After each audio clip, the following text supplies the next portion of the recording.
everybody, a warm welcome to Wisdom from North. My name is Jannike and I'm now in beautiful sunny California on my Wisdom from North tour around the US. And I'm currently in Ojai visiting Mikki Willis. Now, Mikki is an multi-award winning filmmaker, highly respected. He is the CEO and founder of Elevate. And Elevate is a film production company that is dedicated to make conscious and transformational movies and live events and media. And they also have something that's called the Elevate Film Festival and Play It Forward, which we will talk a little bit about. Now, in 2001, on 9/11, Mikki had a turning point in his life. He had an experience that made him, I guess, shift his way of perceiving reality and shift his way of working. And we will also talk about that. And Mikki, much welcome to Wisdom from North. Thank you so much. I'm happy to be here. Nice to meet you too. It's so beautiful here.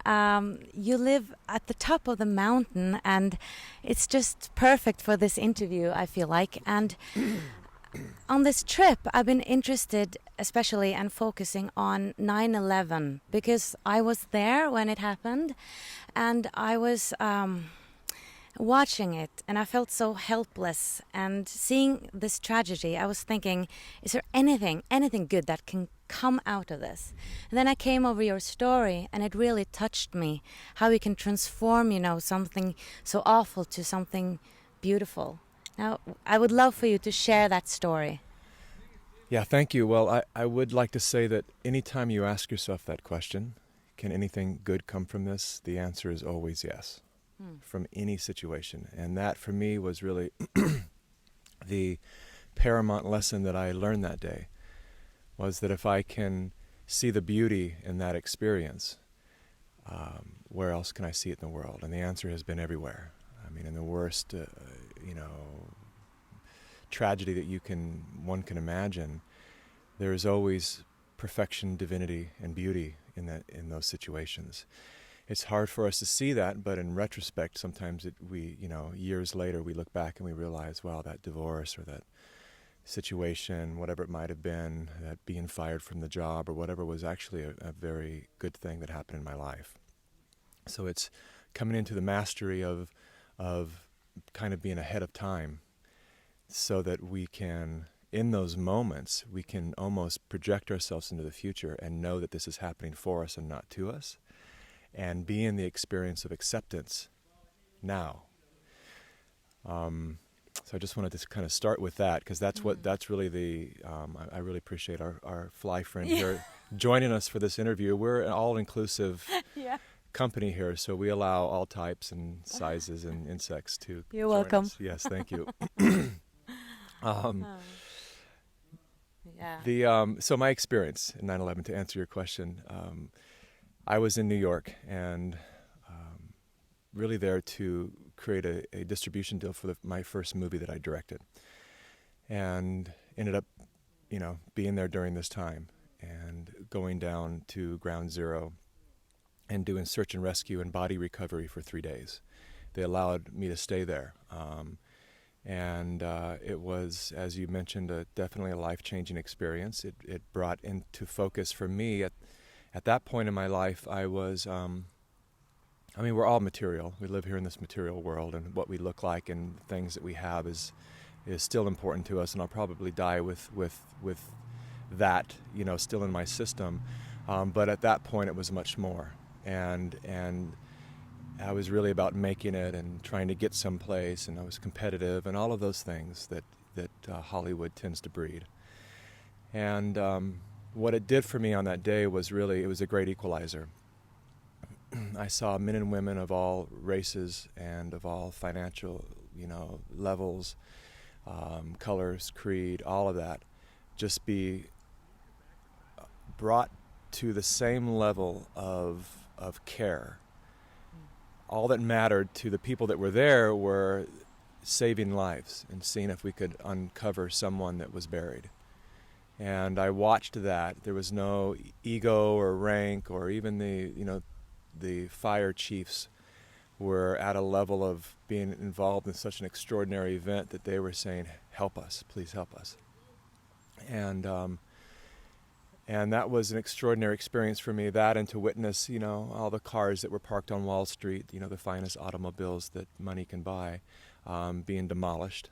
Things like that, watching, the monolithic structures that were the World Trade Center be reduced to rubble, to rocks and powder. For me, had me really get very, very clear on what transitory means, and how impermanent everything is, and what is important in life. And so that's what I've spent the rest of my life in the last 11 years doing my best to focus more on, is what really matters. What really, really matters. And it's come down to love, connection, family, quality time, health, and experiencing life. Not working so hard that we actually can experience all of the different varieties that life, provides for us, but that we actually create enough free time and space in our world that we can be involved in life and experience it. I mean, we're coming from separation, and a lot of people are talking about that we're moving into this oneness. And when you told your story, I saw it on the Moses Code, the film, and I pictured what you saw. I saw it in my mind, because you were talking about that you saw a oneness, that we were like tied together. Yeah. Well, it's it's fact. It's now scientific fact that we are interconnected. It was hard for us to understand this decades ago. Now that we have all of this wireless technology, it's easier for us to conceive with the mind that even though my cell phone doesn't have a cable going from my phone to your phone, it's obviously very connected. There's some, transmission happening here energetically and through frequency that allows us to be in communication without these physical lines of connection. And we're just learning how to perceive that about our own human nature, that even though it looks like you and I aren't connected by any kind of wires or cables or anything like that, we are totally connected energetically. And even though we have our own distinct identities, you have your name and your form and your appearance and your voice and your accent, or maybe I have an accent as far as you're concerned, we at the very same time, despite all of those differences, we are of the same thing, the same source that is life. And that is what I got very clear about beyond concept, because I understood it even during 9/11. I understood it conceptually. I was saying things like we're all one and all of that, but I was able to actually go, oh, we are one. Oh, we are. So now I speak about it in terms of organism. So now I understand what a living organism is, and I start to relate it to biology in the way of understanding that all the cells in an organism that give that organism life, that's what we are here in this body of life, in this body of whatever you want to call it, and we're all cells. And just like in the body or in any organism, when the cells are fighting each other, a resistance to the command of giving this organism life, then there's sickness. And so what we have on our planet is a lot of sickness. We have a lot of people not understanding that they're part of one organism, serving one life force, no matter what your God is called, or what you look like, or where you're from, or what language you speak. We're serving one life form. And we're just starting to be able to get what that means. And when we fully grasp that, then all the things that we're trying to cease right now, like war and violence and all of these things, they'll just gradually become, unfortunately not within our lifetime, but gradually become a thing in the past, because we'll begin to realize really how senseless that is. It is no different than cutting off the limbs of your body, in spite of yourself. And if you get mad at your hand, you cut off your hand, and until you realize that it just makes no sense.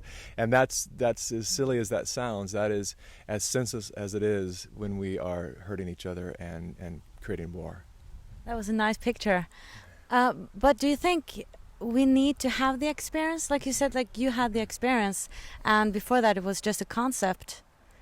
Do we need to have the experience in order to move in that direction? This is a great question, a really great question. The answer is yes and no, and from my opinion. Do we need to have an experience like 9/11 for us to actually awaken to these greater thoughts? Yes and no. We don't need to, but where we are in our train of habitual learning, we do need to. And what I mean by that is, there is accidental evolving, there's kind of like organic evolving. People just are going to evolve because they're alive. And then there's conscious evolution. There are people that watch this program. If you've watched up to this point already in this interview, you are in some form clearly passionate about consciously evolving. And so everyone who's passionately involved in consciously evolving, they're actually initiating and inviting and looking at ways to support their own growth. And when you start to do that consistently, we start to literally vibrate and evolve at the speed that the planet is evolving.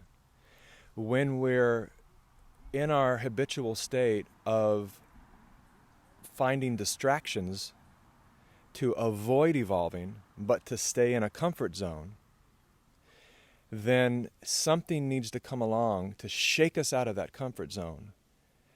Otherwise, we won't survive. We can't stay there for long.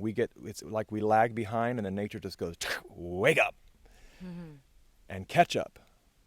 Because you can't survive in this collective organism that's evolving and expanding of consciousness with those old, outdated thought patterns. And so it shakes us to actually show us a greater perspective of reality. This is what I've come to believe, at least. But when we're focused on let's evolve, it doesn't mean we're not going to experience the challenges that life has. It's that we're going to relate to them as they come up, as an opportunity instead of a problem. So I would love to hear more about what happened afterwards. I know you took some downtime, like you left Hollywood for 1.5 years. That's to right. like You did contemplate. Your homework, yes. Yeah, I did. I know. Yes. I love doing research on you because I found, I watch many of your movies and it's such great material. It really touches your heart. So I just want to say that, yeah. Thank you so much. I forgot what the question was. The question was if you can share a little bit about, what happened after that experience. Like, how did you transform then your work and your life?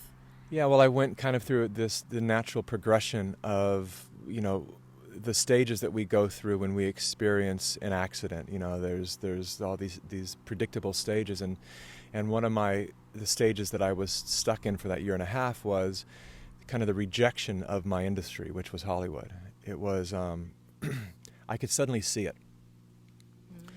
And I could see that, that a lot of the projects that I had been supporting up until that point were not projects that created a solution, but that were more of the same that our world was experiencing, and for promoting products that I wouldn't give to my children, directing music videos that didn't necessarily show women in the brightest light, and working with people that I didn't trust, that I knew only loved me because I was good at what I did. But the moment that I had,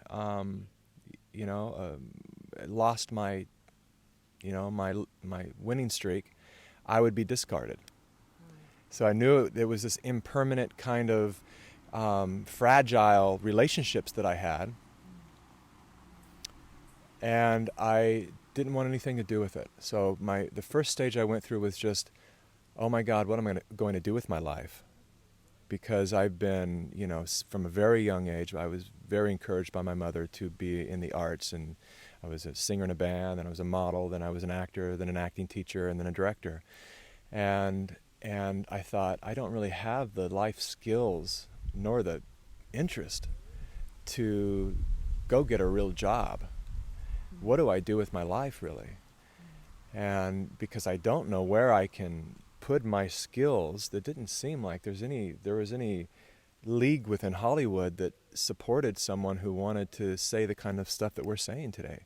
I knew not one channel, not one website at that point, nothing really that, or if it was out there, it was so far in kind of a spiritual religious realm that it also didn't speak with me.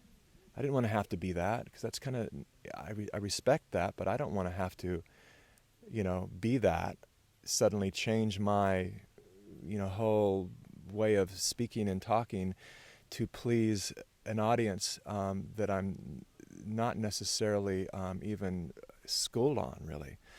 And so I took that time off to really contemplate, like, what am I going to do?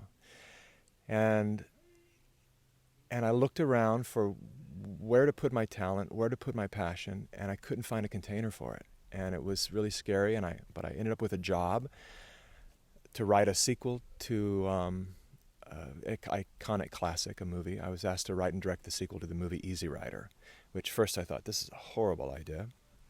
And then when I told them that, the people who own the rights to it, they actually listened to me. They said, why do you think that? And I told them why, and they were approaching me to actually direct the movie. And then when I told them why I thought it was a horrible idea, they said, maybe you're the guy to write it, and because we don't want it to be that either. And so they hired me to write it. And in my writing experience with the project, it was a wonderful experience. And then they obtained the money for the movie. And a lot of the personalities changed. And a lot of the integrity went out the window. A lot of the script that I had written, they wanted to change it suddenly and write in more explosions and more things that would actually please a Hollywood audience. And I thought, oh no, I just got sucked right into the very thing I didn't want to do. And now I'm stuck. And I had to make one of the toughest choices of my life, which was to walk away from a $400,000 paycheck. Wow. And I remember when I told the main producer, we were driving in his car, and I started to tell him that I'm really having second thoughts about whether I want to direct the movie or not. And he said, be careful what you say.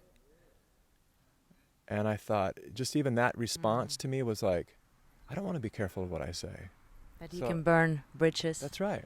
And I said, no, actually, I'm pretty clear. I said, I don't want to direct this movie. And he said, you know what you're walking away from? I said, I know exactly what I'm walking away from. Wow. He said, okay. Brave. And of course, I was like, oh God, whoa. But it felt right, and I knew it felt right, and I've never looked back, and I've never regretted that moment. I just, when I said I felt free, I was like, all right, I'm not going to be a slave to this. I'm not going to sell myself out anymore. This was a test for me to say, did you learn from that experience? And in service to the people who lost their lives that day, are you going to stand up and literally use that experience in the highest of ways, or are you going to throw it aside? And I said, I can't, I'm going to hold to that. If I have to live in poverty, if I have to, whatever the story is, I'm just going to stay true to this so that I can, at the very least, feel good about my contribution to this life, at the very least.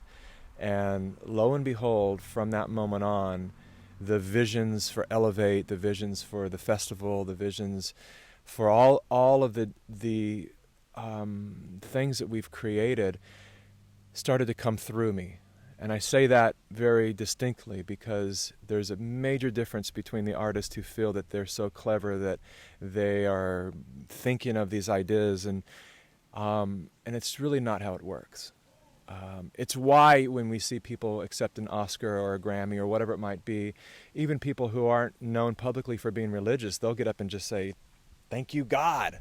And then the press goes, wow, I didn't know that she was religious or whatever. And it's like, because they don't know where else to put the thank you. Yeah. Because they get that there was something about this song or this movie I wrote or whatever it was that I kind of don't remember writing. Like, I remember the experience of being thrilled of reading it myself, but I don't know where it came from. And there's wisdom in here that I haven't even learned yet. Like, I'm learning from my own writing, yeah. And that experience is when we're actually channeling something. and we've cleared our instrument enough that we're actually allowing the stuff to come through. So with that being said, the stuff that started to come through, started to feel like it was something beyond my own logic and IQ or whatever it was, and I could feel like this is important. Let's say yes to it. And that was a new way for you to be creative? It was. I think I'd experienced it. Every artist experiences that when they're in, athletes experience it, they call it the zone. And we all experience it vicariously, or we experience it just by putting our heart and soul into something we love so much that we lose ourselves. We lose the thinking me and the wondering of is this going to be good or right or make money, or we lose all of that, and we just let that creation flow through us. And every artist, no matter what path they're on, has that experience, and those are the works they will always point to and say, I'm most proud of that because it was magical. The creation of it was magical. So I'd had those experiences before, but I didn't know why, and then I'd also confused it with my own talent. Like, well, it's not that it doesn't have anything to do with my talent. My body has abilities to produce things that people would refer to as talent, and at the same time, it's there's also nowadays a real acknowledgement of, even when someone says thank you or I'm so impressed by what you do or whatever, there's a receiving of the acknowledgement now that it's two-part. There's the me, the witness, saying thank you to the body, me, the body, for participating with me, the infinite source of all that is. So it's really like a thank you to God, or the Creator, thank you, and then thank you to the body for participating, because the body doesn't have to participate. It doesn't have to participate. It can be so busy, so in its mind, so in its fear, so in its story of why me, and I'm not, who am I to bring this vision forth? It can be in all these thoughts that actually close the instrument down and prohibit the vision from coming through it.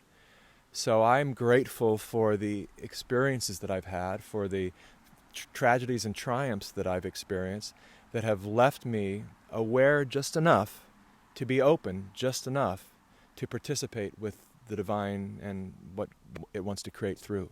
So it's actually not just the mind that needs to be empty, it's the body that needs to be open. And yeah, that's right. Yeah. Yeah, that's right. Yeah, the whole thing really is an instrument. And when it's clear, and when it's we always say in the company, I got this from a dear friend of mine, a full body yes. Because sometimes we say yes, but we'll say yes with our mind, Right. or we say yes with our heart, but not the rest of our body, and we withhold some way. Yeah. When we say a full body yes, that means all of me, every part of me is a yes. Every cell of my body is a yes to creating this, is a yes to you, is a yes to this relationship, and I'm not going to withhold any part of me. And that's when the opening really happens there. Tell me about the festival, because that came from an epiphany that you had on a sports panel. And I love that thought behind that festival, being an actress myself. Right. You really, really did your homework. I didn't even know that was on. It wasn't a sports festival, but it was a sports metaphor I used on a film panel. Oh, okay. And but amazing that you could even find that, because it was a long, long time ago. And the epiphany was this. We were having a discussion about how to change Hollywood. That's what the panel was about. And in those days, I was, that's where I was. Like, it's time to change Hollywood. And I had this epiphany on the panel, which was, we started talking about people were comparing it to being tackled, like someone brought up the NFL, the National Football League, and they said, the subject was around, we're tired of getting tackled, like we want to play another sport that doesn't hurt. It was something like that. And then it just dawned on me, and I thought, well, the NFL isn't the only sport that plays football. But within the NFL, there are very, very clear guidelines. So if you join the NFL, you better like getting tackled, because that is the sport.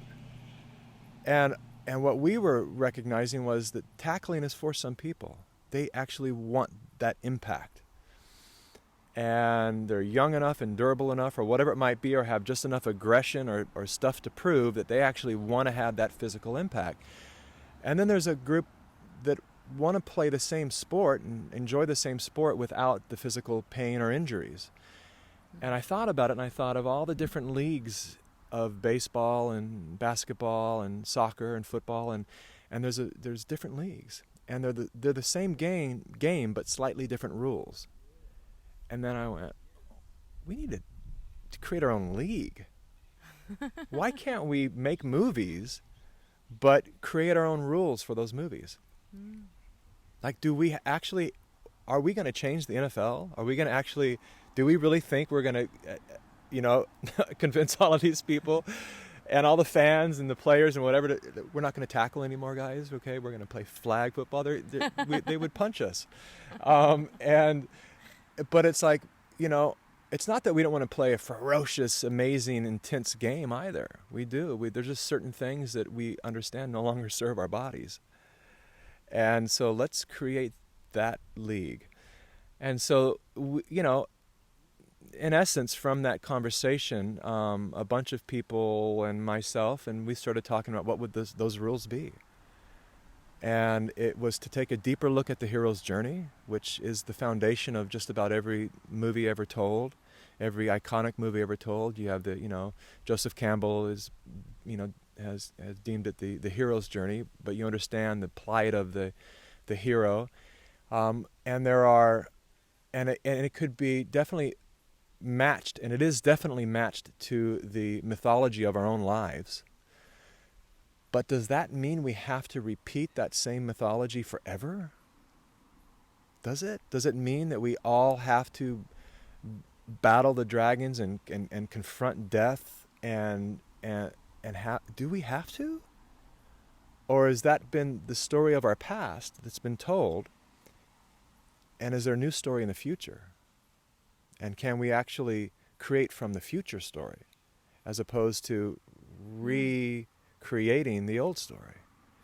So we started to explore this, and what we've found is that there is a hero's journey that has just as much adventure and fantasy and magic and discovery and all of that. And there's a sense of danger. There's a sense of understanding we're on a physical planet here, and there's a road right there, and there's a car passing right now, and I will never reach a stage where I can stand in front of that car and be struck by it and not be injured. That is the rules of this game, this overall game that we've come into called life on Earth. But how we react to it and the stories we tell ourselves and each other and the solutions that we create and the future that we live into is our choice. And so that, for me, has been an ongoing exploration of how do we tell the stories that literally show what's possible and not what was, and not to avoid any of the shadow, because there's dark and there's light. We live in a world of contrast. Not to avoid it, not because no one wants all light anyway.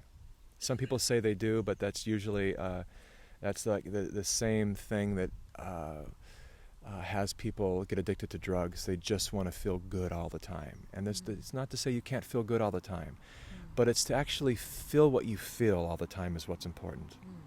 Like to be with what is really there for you, to be with the shadow, to be with the light, to see it, to recognize it, but not to dwell on it. To not want to also to shift where we create from, instead of saying we need to stop the people that are killing the rainforest. Well, decades and decades we've been trying to do that. Why isn't it working? Is anyone asking that question out there? That's just one example of many things like that just are not working. We stop them in one location and they pop up twice as strong in another location. So what we need to do is to create solutions for those people that are taking care of their families by driving these bulldozers. We need to create solutions that are so much more attractive, so much more, create so much more of an abundant life that they will abandon their own tractors, create situations for them to actually understand this principle of living in one organism, that killing the rainforest is literally not leaving any future for their children. And it's the lungs of the planet. Like, they know this information already. So what is prohibiting them from actually making the higher choice? Because we're all stuck in a system where we need to survive. So these people need to do their job. So what can we create that actually allows them to have a higher and better and even more fun and exciting alternative? Yeah, and I was thinking about actors too, because being an actress myself, I was in Hollywood, and I saw how hard it was, how tough it is, and even in America, it's even harder to survive, than in Scandinavia, in my countries, because we have this huge support system. If you don't have a job, the government is there protecting you, and so how can one then have this bigger picture, I want to do something for humanity, when you actually just want to act and you can't get a job, and it's just all about the ego all of a sudden, making it, how to transform that? Well, what you're doing is a great example. As an actress who has decided to go on the road and to have these higher conversations and to spread the word. So you're using your ability and your passion and your hosting skills and your on camera charisma and all of that, those God-given talents that you have, to blend those worlds. And it's you're doing it on your own. There's no corporation sponsoring you. And the question is, how does it become sustainable for you?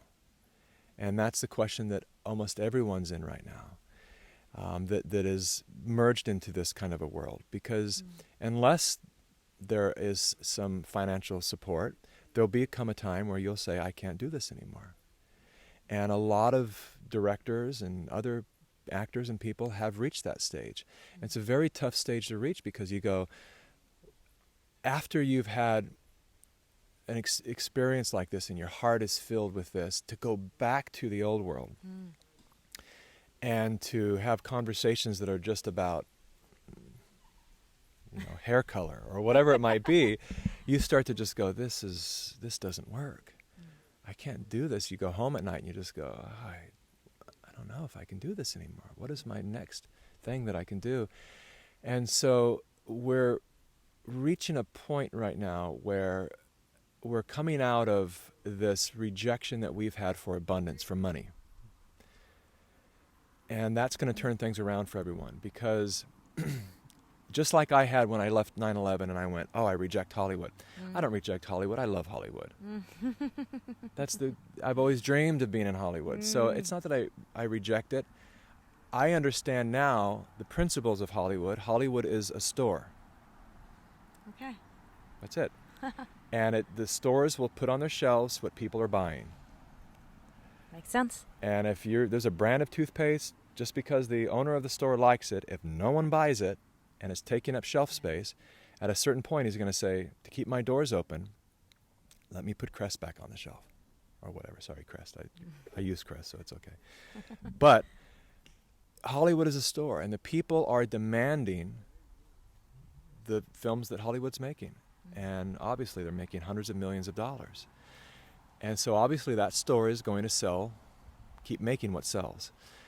So it's up to us. We are the controllers of Hollywood, actually. We are the studio executives. And we're just starting to get that. Yeah. So by us going, I actually will start supporting those films. And I don't want that in my life anymore. I used to love horror films. Love them. Just as entertainment, I loved horror films. And I can say I still love them. I love the experience of them. But I don't watch them anymore. I don't watch them anymore because I started to realize about brain neurology. And I started to realize that it was actually having a long-term effect on me. And I was starting to realize that when I'm in the forest at night, instead of seeing the beauty in the forest, I'm actually afraid of some demon jumping out at me. So it's disconnecting me from the presence and the beauty of being in the forest at night. And when I realized that, I got, oh, well, so for my own good, not because they're bad or for any other reason, then I don't want to wire myself to be afraid anymore. And it seems like we're like discovering that each one of us is so important, that what I do is very important and what you do is very important. Yeah. And we're just discovering that. And I love that because it starts with us, Yeah. you know? Yeah. With me and with you. That's right. So that's the cells in the organism right now. Imagine the cells in your body, each one of them going, oh my God, I'm so important. Yeah. I am a huge part of this whole system making this body work. Oh my God, how lucky am I? Yeah. Imagine if every 100 trillion cells in your body awoke to that. How healthy would you be? But the moment the cells in the body go, I don't know. Am I good enough? Do I deserve love? And did that experience that happened when I was younger, did that ruin me? And am I pretty enough? The cells are going, I don't know, am I? Okay, well, we'll just hang out and cling to each other over here. You've seen the microscope, images of cells clinging to each other and not moving and kind of bumping in. They're all hanging out going, should we hang on to each other? Because we're uncertain about this life here. And when you recite positive affirmations, we've done tests in different films and have actually taken blood analysis and under a dark field microscope and watched cells that were clumped and not moving, and then put someone in a positive space of actually remembering who and what they are, and then taking another test and the cells are like flowing. Wow. I think Bruce Lipton is doing some of the same. I've worked with Bruce on a couple films, and so there's that evidence is out there everywhere. And how much of that do we need to see before we actually get, so when I'm doubtful or questioning, my life isn't flowing. Because there is a stream of consciousness, a stream of life. And if you looked at any stream, any river, on the sides of the river, there's always if you look close enough, there's little whirlpools going around and around and around.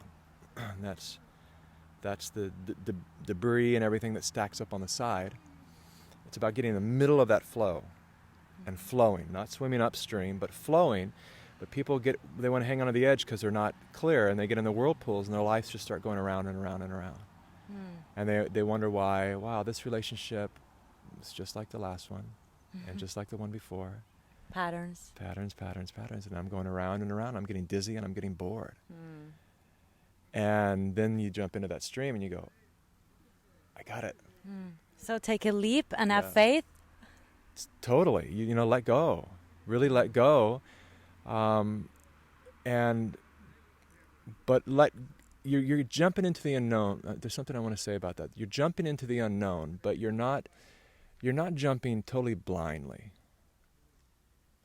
You're jumping with the vision of trusting where that river is taking you. So it's not as scary as it feels to some people to just go, where I'm jumping in and it's just going to take me somewhere. All you have to know is that anytime you've ever had a peak experience in your life where you were left with something along the lines of, life is good. Everything is perfect. Everything's happened for me and not to me. This feeling that we've all had at peak moments of our lives, that's where the river leads. Move into that. Yeah, that's where the river leads. And if you just trust that, then it's not like you're just jumping blindly. You're actually jumping with a destination in mind, with a clarity of knowing that that's where the river leads. That life supports us. That's what it's designed to do. We're the only ones who resist the support. That is beautiful. Thank you so much, Mikki. Thank you. This was, to me, true wisdom. And thank you for sharing that. And thank you for this beautiful moment in Ohio. Thank you so much. It's really been a pleasure speaking with you. And thanks for watching, guys. And much, much light from California.